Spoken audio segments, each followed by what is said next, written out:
Assalamualaikum warahmatullahi wabarakatuh. Pagi anak-anak. Waalaikumsalam warahmatullahi wabarakatuh. Pagi Bu. Bagaimana kabarnya hari ini?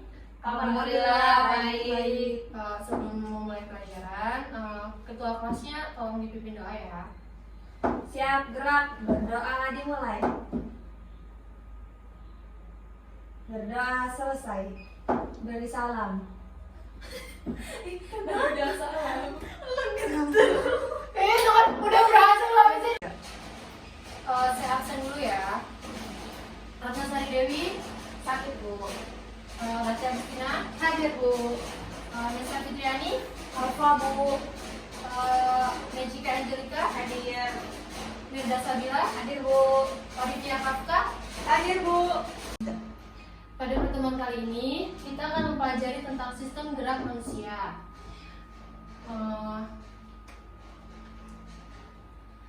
Sistem gerak pada manusia adalah sistem organ pada manusia yang berperan dalam pergerakan tubuh yang terdiri dari alat gerak aktif dan alat gerak pasif. Alat gerak pasif aktif manusia ialah otot-otot yang menempel pada tulang dan rangka manusia. Sedangkan alat gerak pasif adalah sekumpulan tulang-tulang yang membentuk rangka. Rangka adalah susunan tulang-tulang dengan sistem tertentu. Rangka terletak dalam tubuh, terlindung atau terbalut oleh otot dan kulit. Rangka yang terdapat di dalam tubuh disebut dengan rangka dalam atau endoskeleton. Jadi kita akan pelajari tentang rangka tulang, sendi, dan otot. Yang pertama itu rangka. Rangka merupakan alat gerak pasif yang tersusun atas tulang dan saling berhubungan. Tulang-tulang yang menyusun rangka tubuh manusia mempunyai bentuk beraneka ragam sesuai dengan kedudukannya dalam tubuh serta fungsinya. Yang pertama yaitu fungsi tulang. Secara umum, fungsi rangka yaitu yang pertama sebagai alat gerak pasif, yang kedua memberikan bentuk tubuh, yang ketiga menahan dan menegakkan tubuh, yang keempat sebagai tempat melekatnya otot, yang kelima melindungi organ vital seperti otak, jantung, dan paru-paru, yang keenam tempat pembentukan sel darah pada sumsum tulang, yang ketujuh tempat penyimpanan kalsium dan fosfor. Sebelumnya Ibu mau ngasih pemanasan dulu nih. Ada yang tahu fungsi tulang belakang nggak? Saya tahu Bu. Iya, coba Mirda. Jadi fungsi tulang belakang yang saya ketahui ada 4. Yang pertama menyangga tulang tengkorak, yang kedua menyokong tubuh, yang ketiga menjaga kestabilan tubuh, dan yang keempat tempat melekatnya tulang-tulang rusuk. Baik, bagus. Beri tepuk tangan untuk Mirda. Setelah itu saya akan menjelaskan tulang dari berdasarkan letaknya. Berdasarkan letaknya, tulang penyusun rangka tubuh manusia dikelompokkan menjadi 2 macam, yaitu tulang rangka aksial yang terdiri dari pertama tulang tengkorak, kemudian tulang belakang yang sudah disebutkan fungsinya oleh Mirda, kemudian tulang rusuk dan dada. Yang kedua, tulang apendikular yang terdiri dari yang pertama tulang gelang bahu, yang kedua tulang gelang panggul, yang ketiga tulang anggota gerak. Gambarnya bisa dilihat di sana. Terlihat jelas tidak? Jelas Bu. Jelas Bu.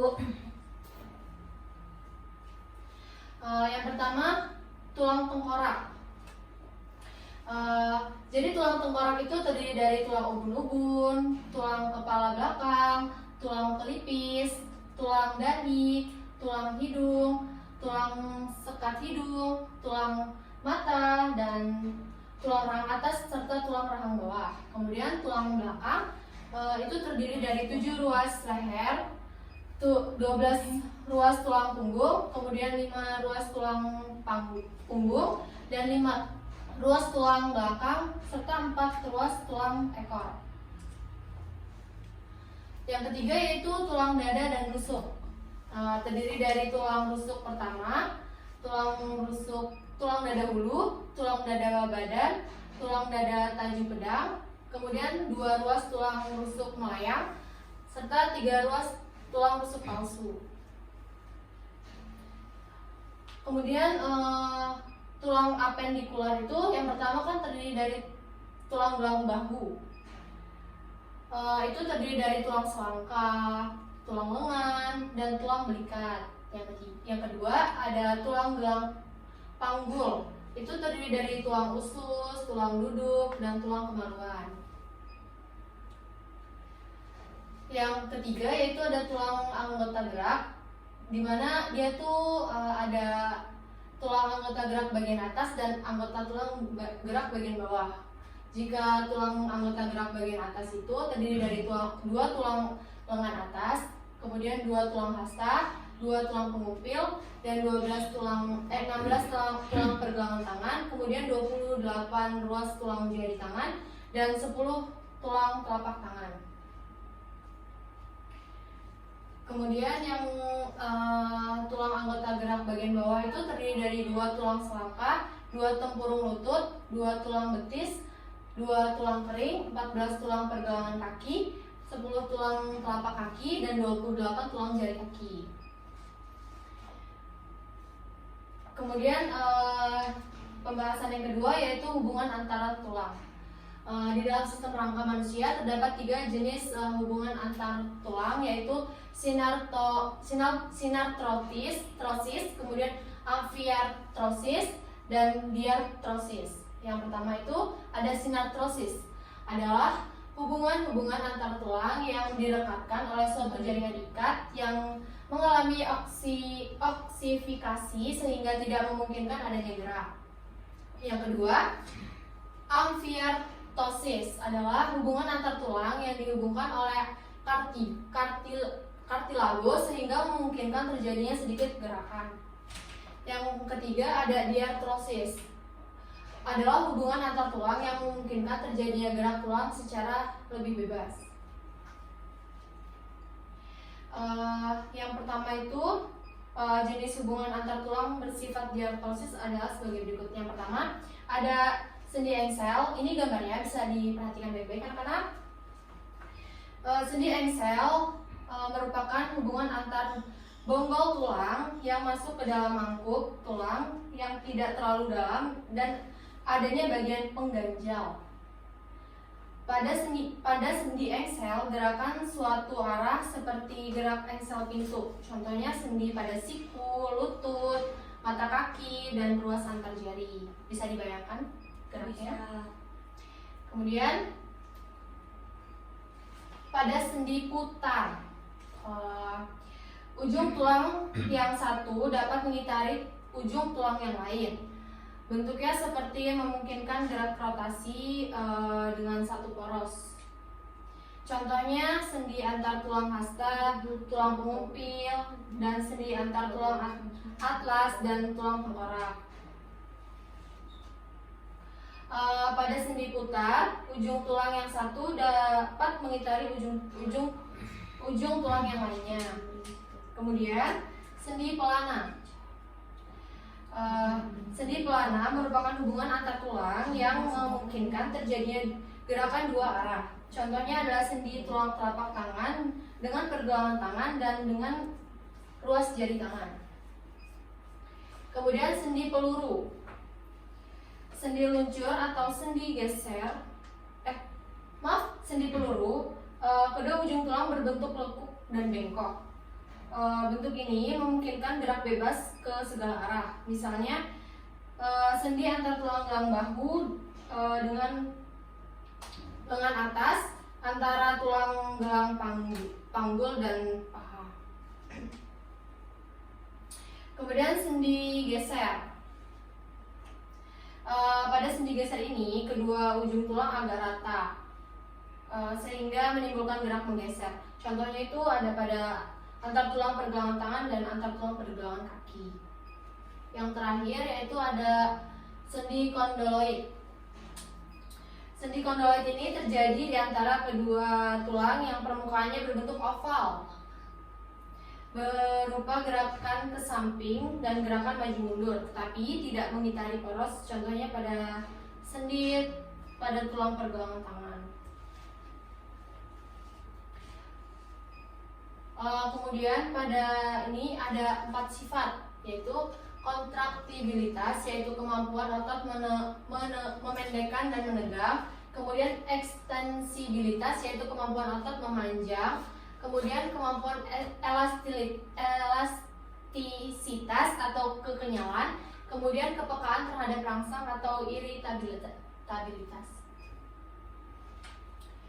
Kemudian macam-macam otot ya. Berdasarkan bentuknya, susunan, dan cara kerjanya, otot manusia dibedakan menjadi 3 macam, yaitu otot lurik, otot polos, dan otot jantung. Yang pertama itu otot lurik. Bisa dilihat nih, bentuk otot lurik itu seperti ini. Dia ada serat-seratnya kayak ini. Kemudian terdiri dari ada nukleusnya juga. Kemudian bagian-bagian otot lurik meliputi tendon dan serabut otot. Yang pertama itu tendon, merupakan jaringan yang kuat dan dilihat terdapat pada ujung-ujung otot. Bisa dilihat gambarnya kan? Bisa Bu. Kemudian serabut otot. Serabut otot memiliki bagian yang gelap dan terang yang memberikan kenampakan seperti lurik. Kenampakan lurik tersebut disebabkan oleh protein otot yang terdiri atas 2 jenis, yaitu aktin dan miosin.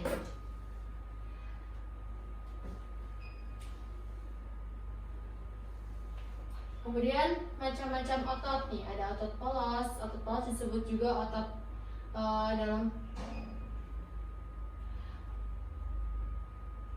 karena merupakan otot penyusun organ dalam tubuh manusia, yaitu pada saluran pencernaan atau usus dan lambung, kemudian pembuluh darah, saluran pernapasan, kemudian saluran kelamin, dan dinding rahim atau uterus.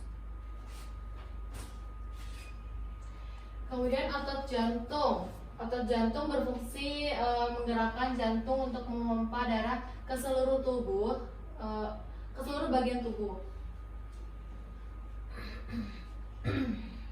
Kemudian mekanisme kerja otot. Otot bekerja dengan cara berkontraksi. Jika mendapat rangsangan, maka otot akan berkontraksi. Kontraksi otot ditandai dengan otot menjadi memendek, menegang, dan mengembung pada bagian tengahnya. Kontraksi otot menyebabkan tulang tertarik sehingga terjadi gerakan. Bila otot tidak bekerja, maka otot akan berelaksasi, yaitu mengendur atau mengembali ke ukuran semula. Untuk kembali ke dalam semula setelah berkontraksi, maka perlu bantuan gerakan otot lain yang sifat kerjanya berlawanan, yaitu otot antagonis dan otot sinegris. Ada yang ingin bertanya? Tidak Bu? Berarti paham ya anak-anak? Insya Allah paham Bu. Kalau gitu saya akan ngasih tugas untuk kalian buat dikumpulkan minggu depan ya. Tugasnya yaitu kalian mencari macam-macam gangguan pada sistem gerak. Apakah bisa dimengerti? Bisa Bu. Baiklah, untuk pelajaran hari ini Ibu cukupkan sampai sekian. Ibu tutup. Wassalamualaikum warahmatullahi wabarakatuh. Waalaikumsalam warahmatullahi